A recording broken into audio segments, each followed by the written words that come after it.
Anchor Moments. I'm your host, Gina Lebenz, and I have a friend that I've known for a few years now. He's super awesome, locally famous, Coop. I've got Bruce Cooper in the house. Woo woo! So excited to have Bruce with us here today. Gina, I love you to death, and I'm just honored that you wanted me to come down and sit down and share an anchor moment with you.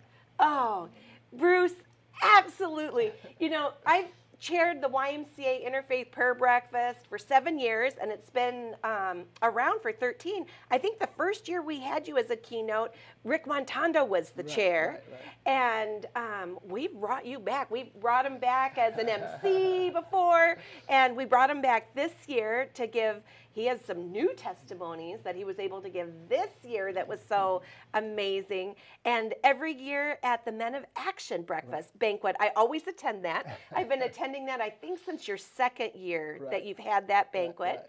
And he MCs that as well. And it's always just so fun to have Bruce Cooper in the house. Yay! Woo, woo! Gina, I love you, and I just so... look, she has a magnetic personality, and it's so infectious to be around this young lady. She brings off positive vibes. Love her to death. Oh, well, thank you so much, Bruce. I love hearing that. Now, Coop, can you tell us a little bit about yourself for the people who haven't watched Channel 12 News Sports for, I don't know, the last, 34 years? You're on your 35th year this year? Yeah. Well, Gina, I was such a big sports nut that I knew that if I'm not going to play professionally, then I better be around the game somehow. And so, sports broadcasting was an avenue that I chose. Went to Arizona State University, was fortunate enough to get an internship at NBC Channel 12, and gosh, I'm still there 34 years later. Wow, so you interned there? Yeah, I did. And then they just hired you on and you never left. They never left. Wow. For some reason, Gina, they got this impression that I had this work ethic and great knowledge of sports that they didn't want to lose. I don't know how that came about, but that's why they kept me around there. And little did I know that it would blossom or turn into this long-standing career here. But I just met some wonderful people. I mean, some of the I've covered Super Bowls, World Series, NBA championships, Stanley Cup, NCAA football and basketball championships. So I've got the opportunity to meet and run into a lot of great people. Some of the biggest names. You have Michael Jordan, Charles Barkley, Larry Bird, Magic Johnson. So it allowed me to at least be around a lot of the big names that I dreamt about, playing with or against, So it's been fulfilling in that aspect. Yeah, and he's a big guy. He looks like he could play sports, that he could just take off his jacket and go hand him a football and he could run down the field. If only it were that easy, I mean, my heart and my mind were certainly there, but something about that skill and talent, Gina, that certainly didn't. I know. They kind of escaped some of us, Oh, darn it. Yeah, so it's been an amazing career for you. It has been, and here's a little secret, a little nugget here. Oh, I like nuggets. After the 2020 Olympics in August, I'm actually going to pull the plug on my TV career. I'm going to look to do something a little different that gives me a little bit more time to spend with my family. It'll be 35 years of deadlines, nights, holidays, weekends, and so the last 4 or 5 years as I've gone on vacations with my wife and family and stuff like that, I say, wow, geez. This is pretty good, and maybe it's because I'm getting older too. You try to find that these times and moments are special. So I want to spend a little bit more time with family. So I'm going to pull the plug on that TV career and look to do something that gives me a little bit more time with the family. Definitely weekends off. That's a huge mark. Oh yeah. I mean, even like right now, it's Friday Night Lights, and he does that show too, with all the high school teams. We're in the midst of high school football playoffs. Yeah. We got, and you go right in on Saturday, the collegiate teams with Arizona State and University of Arizona, then on Sunday with the Cardinals. So weekends are always busy and full in sports. Right, absolutely. So Have you thought about writing a book? Yeah. Because you got a lot of stories. You've met all those famous people, and yeah, Gina, I have that hadn't even that hasn't crossed your mind yet. hasn't Okay, mind yet. well then I'll be the first one to say it. And if you do write a book, I want you back on my show. Did you hear it all? I have dibs. I want to be your first front and center. front Hard and copy. center. We'll bring that book and we'll put it right out there. Yes. Okay. Sounds Yeah. good. That's So a you're just promise. leaving it That's a up. So you're just leaving it open to see where God takes you Absolutely. and what He inspires you to do, Absolutely. and then just play around with it, but still have a lot of extra time with your family too. That is very key. And yes, look, God has certainly shown His favor upon me, and I know that He won't leave me or desert me. So yeah, I'm going to lean on Him and to allow Him to direct my path here. Oh yeah, how excited! And Can't I'm fail. so glad Can't- He can't fail directed that. you here, and here with me today. And Bruce, I mean, he is really awesome, and he's been on TV 35 years, done all kinds of amazing things. But you have such a light of God in you that just shows up that we can see. And this show is about anchor moments. And I get my guests to tell those special moments that you are certain that God is not only real, is not only alive, does not only love everybody, but He loves you and was with you, right there with you. Can you tell us about some of those anchor moments? Oh, let me tell you. I'll give you one, and look, bear with me because it can get pretty lengthy here.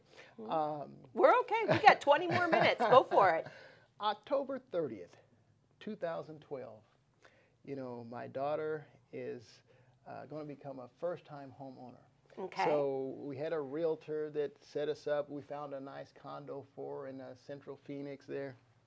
And so her and her mom went and they did all the furniture shopping. So they had set up to where it would be delivered because being a first-time homeowner, she doesn't have anything. So the things that we were taking to her home were things like clothes and shoes and some kitchen supplies, things like that. And believe it or not, her realtor, who had already done her job by finding the place for her, was insistent upon coming. Little did I know that would be a blessing.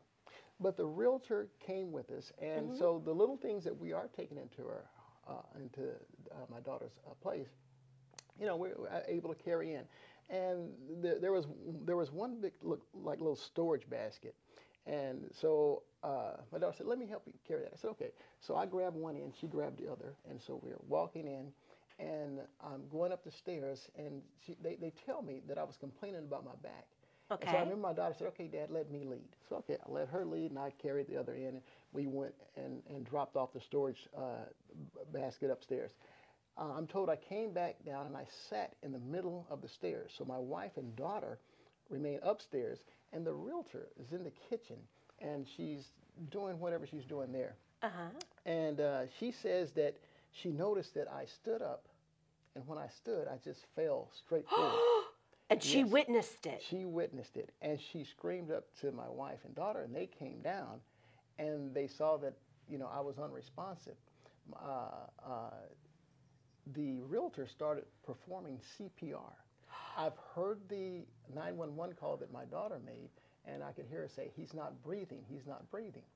And so the realtor was giving me the CPR, and my wife and daughter tell me that every now and again they would see my lips flutter like, Okay. And so when the paramedics arrived, I'm told that they had to put out a defibrillator to jumpstart me because I was gone. And Wow. So, and so I hated the fact that my daughter and my wife had to see this, So they rushed me to the hospital, and being in Central Phoenix, we were near a place called Arizona Heart Hospital, which I understand is like one of the top hospitals nationally in terms of heart disease and things like this. So you were really close to it anyway. I was close to to the it. best one. Right. And when you fell, because could you imagine if you would have fallen like in your sleep, Right. and then everyone else is asleep, you wouldn't That's be it. here today. That's it. You're Yeah. done. Yeah. You're done. You're toast. I'm absolutely, and the fact that the real Was the realtor right there. there. Right. And my wife and daughter don't know CPR. She did. Oh my. And so what I'm told is that what she did sustained me enough to allow the paramedics to jumpstart my heart again. But upon arrival at the hospital, and there's a lot of stuff going on there, my wife says that a couple nurses ran to her and asked frantically if I was allergic to anything, and she says, not that I know of. And so she got a little alarmed. And she would find out later that I coded a second time. So Oh they had my to, goodness. They had to revive my heart again via the defibrillator. And this time, they said there's too much going on. They medically induced me into a coma. So I was in this coma for 3 days. Wow. October 30, October 31, and November 1st, and I awakened on November 2nd. Now, when I awakened on November 2nd, I looked around, I'm strapped to a bed, and I see a bunch of, it looked like nurses walking around, but I'm figuring that they must be angels because I have to be in heaven. That was my first thought. You know, Because I'm dead. Yeah, it made no sense to Yeah. me why I would wake up strapped to a bed. Yeah. You know, and all I could do is just move my head and look around. So I said, oh my gosh, I've died. I'm in heaven. So now I'm waiting for God to show up. And Gina, God's just taking his sweet time getting to me. You know, so I decided to stop one of the nurses. I said, excuse me, who are you? And she said her name with the Arizona Heart Hospital. Gina, that makes no sense. No to me. sense. Makes no. Because you don't know that. Because you I had passed no- out when you had your heart attack. right, You didn't even know I you were had getting no it. idea where I am. You didn't feel it coming on. Right, You were right, there, right. and poof. Right. And so I'm now trying to give myself a pep talk. All right, Coop, snap out of this. Yeah. You know, get out of this. You know, I'm just really focused, concentrate. You can do it, do it. So I'm giving myself this pep talk. So I'm really just concentrating now and really trying to focus and get my bearings together. But I keep seeing these nurses walk back and forth. And I said, geez. So I decided to stop another. Excuse me, who are you? And she said her name with the Arizona Heart Hospital. Then she added, you had a heart attack. And I said, yeah, right. I do that, didn't I? I mean, geez, I'm a healthy guy. Yeah. Happened to me, you know, right? Right. And so about 5 minutes later, I see my daughter's face. And for the first time, I'm beginning to think, well, gee, maybe I'm not in heaven. So my daughter starts asking me these questions. Don't I remember this? She says, that's Dad, you suffered a heart attack. And I'm like, wow, I don't remember any of it. Well, the next day, my cardiologist comes in and he tells me everything. He says, you suffered a massive heart attack. He says, I've noticed that there was a vein in your left leg. I'm going to take that out, and I'm going to do triple bypass, open heart triple bypass surgery on you on Monday. This is a Saturday. Wow, so you didn't even have the triple bypass yet. Nope, hadn't had it yet. And I'm like, holy cow, this sounds really serious. Yeah. And, you know, so I'm just, for the next couple of days, because I got to count down to that Monday morning when I have that surgery. You know, my I'm goodness. just like, I better get in all my talks and time with my family as That's I can. right. Because I don't know if I'm going to survive. You don't this know. thing. Yeah, you don't know. Because sometimes you don't. Yeah, and so I had the open heart triple bypass surgery. You know, obviously I'm praying going in and everything like that. And then when I awakened, and I looked around and I saw everyone in the room, first thing you say is, "Thank you, God. Thank you." Yeah. No doubt about it. Well, the nurses and everything and the doctors are coming in and out throughout that Monday, and then they tell me, okay, Mr. Cooper, we need you to stand up right now. We want some of the blood to run through you. And look, I know that procedure because I'd had 3 previous knee surgeries, so they don't want any clotting. They want you to stand up, let the blood run through you, that kind of deal. And they told me, your therapist will be by in the morning, and they'll take you walking. I said, okay, no biggie. Well, Tuesday morning, here, I'm going to tell you this. Monday, now, like I said, I've had 3 knee surgeries prior to that open heart surgery. So I know all about pressing a button, getting a shot for pain to take it away and things like that. Well, here it is. I had that surgery at like 6 a.m. And here it is now 11 o'clock at night, and I'm still not in any pain. And then probably about a half hour later, I sneezed. Oh my gosh, did that hurt. I pressed the button, and I had the nurse come in. I said, yeah, I just sneezed and I'm in a lot of pain. They says, oh, yeah, laughing, coughing, sneezing in your condition is not good. You want to avoid that at all costs. So they gave me medication, Gina. Okay, to make sure you don't sneeze anymore. Well, no, just to take the pain away. Oh, good. Pain medication. Okay. And I'll just say this right now. I just passed the 7-year anniversary of having this open heart surgery. Do you know that that's the only time that I ever needed any pain medication? Tell me that's not God. So you only had it one time. One time. The day of. The day of, and I was not in any pain, which is highly unusual. Like I said, highly unusual. I can tell you about popping Percocet for about a month and a half for knee surgeries. Didn't need anything other than that one time when I sneezed. Now I'll continue with my story. Okay. So Tuesday morning, the therapists come in. 2 young ladies. One had a belt, another had a wheelchair. Okay, Mr. Cooper, we need you to get up. We're going to go walking. I said, okay, so this is how we're going to do it. We're going to have you stand up. We need you to hold on to the handles of this wheelchair. That's for balance. And we're going to wrap a belt around your waist, and we'll wrap one around us, and we'll hold on to the back of yours, and we need you to push. All we're going to do is just push it around the nurse's station, and we're back to the room. I said, okay. Gina, I started out, and look, I've never run a marathon, but I'm going to tell you something. It felt like I was in a marathon. I didn't think I could make it back to my room. And I'm just saying, oh, God, please, please let me. I'm just praying silently to myself. Let me get back to my room. I am so out of breath. I don't think I could take another step. And they got me back into the room. I made it. And I said, thank you, God. And you know what they said then? What? All right, Mr. Cooper, we'll be back after lunch. I'm like, no! No! You ran my marathon! No! And so, sure enough, they left and they came back after lunch. It was the same thing. You know, I don't know that I can make it back. Again, I'm praying to the Lord, please let me get back to my room. And Gina, I'll be darned if they didn't say, all right, Mr. Cooper, we'll see you after dinner. And you're like, no! 3 marathons one day! Absolutely. Oh, no. And again, it was the same thing. And Gina, when I got back in the room and they left, they said, okay, Ms. Cooper, we'll see you in the morning. And I said, Lord, I can't do this. I'm done. That's Tuesday night. I can't do this. Surgery Monday morning. Okay. Sneeze Monday night. With your only pain pill. Pain. So no pain pill on Tuesday.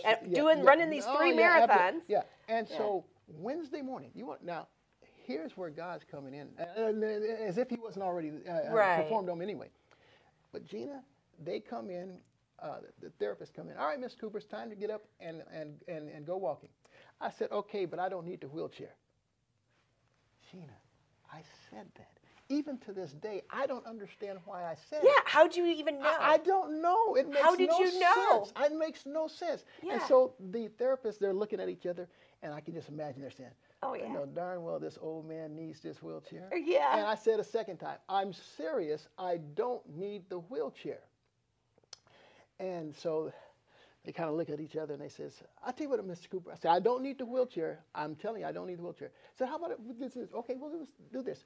How about if we push the wheelchair aside, but do you mind if we put the belt around you and around us and we go walking? I said, sure, we can do that. Oh, yeah, because they have to think, how are they going to get you up? Yeah, Because you're a big guy. Right. You're full of muscles and bone, and you're tall. You're a big guy. And I needed that wheelchair every single moment all the previous day. So you're standing and pushing the wheelchair? I'm using it for balance. So kind of like a walker. Right. And they're holding on to me on this belt as we walk around. And I'm telling you, every step is a long, arduous one.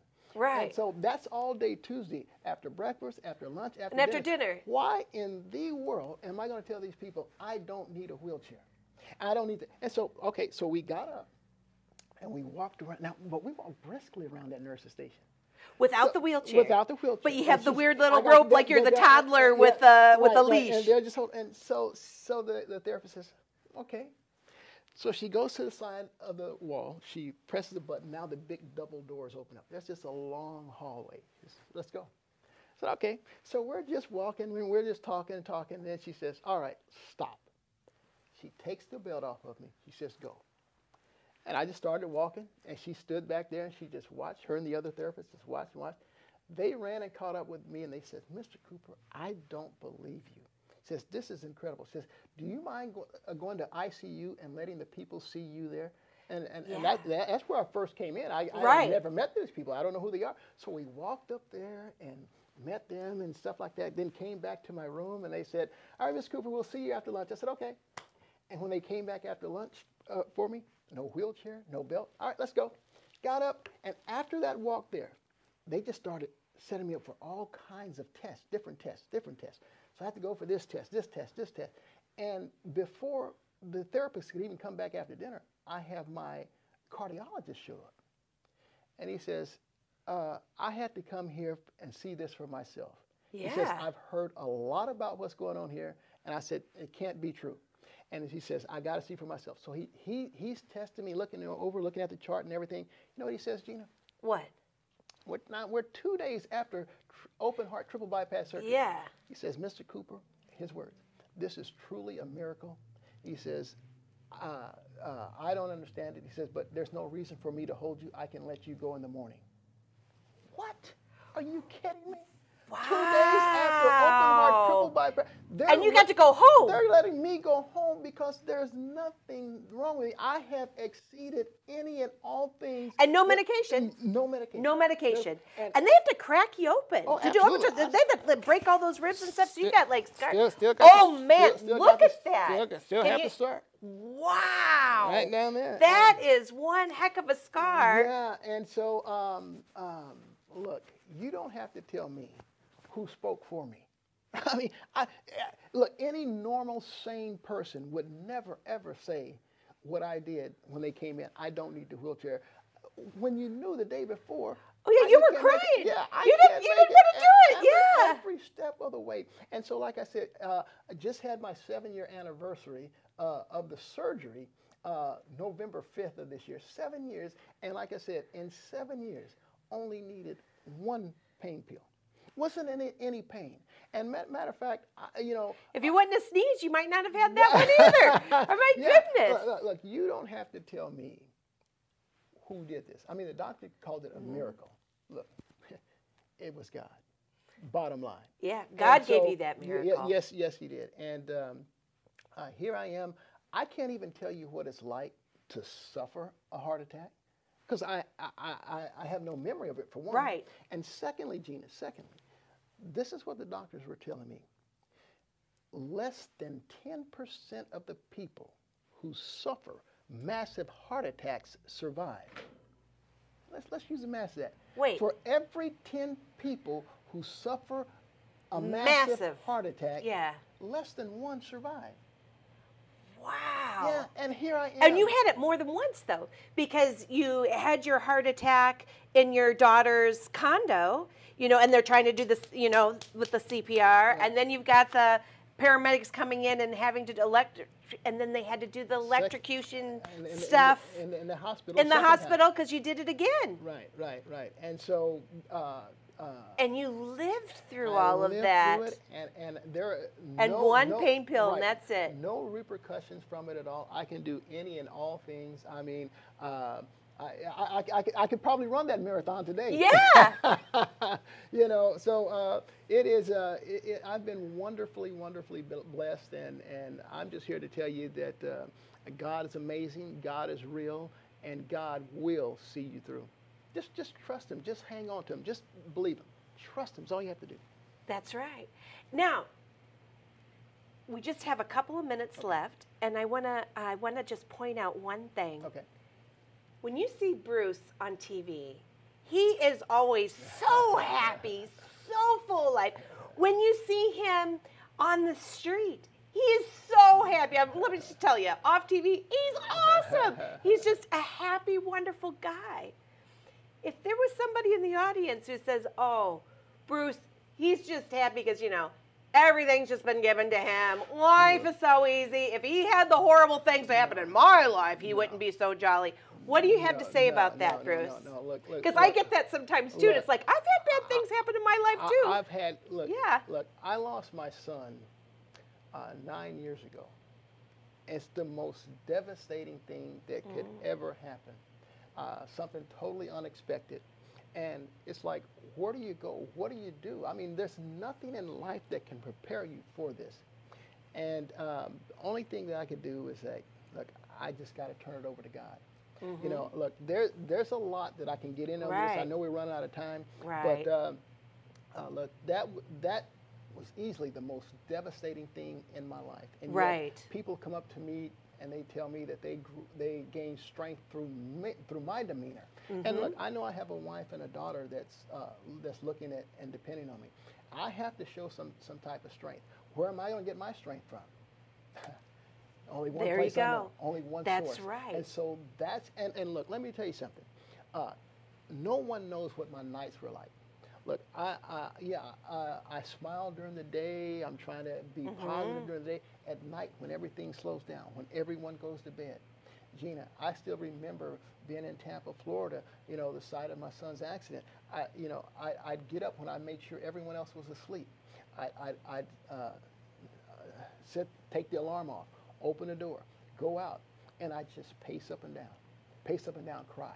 Pace up and down, cry. And when I got tired of pacing, I'd sit on like a little power utility box, and I'd just cry some more and cry. And then when I see the sun's about coming up, I said, okay, everybody's about ready to wake up. I go back in, set the alarm, go back in, slip under the covers like everything's normal. But it wasn't.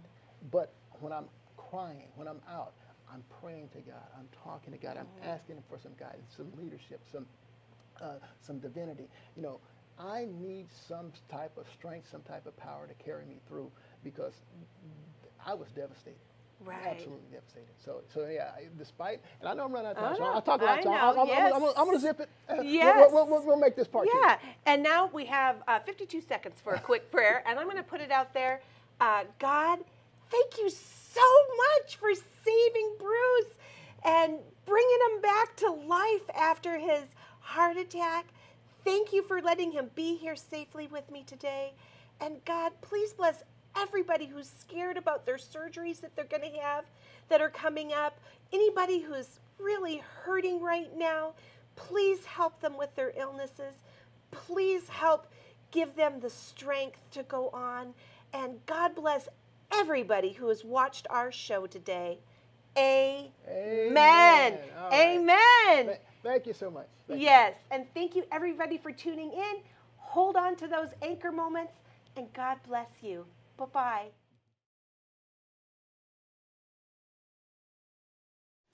The preceding program was brought to you by the Holy Spirit Broadcasting Network, HSBN Television. Thanks for watching. Please click to subscribe and click the bell to be notified when we post new Anchor Moments videos.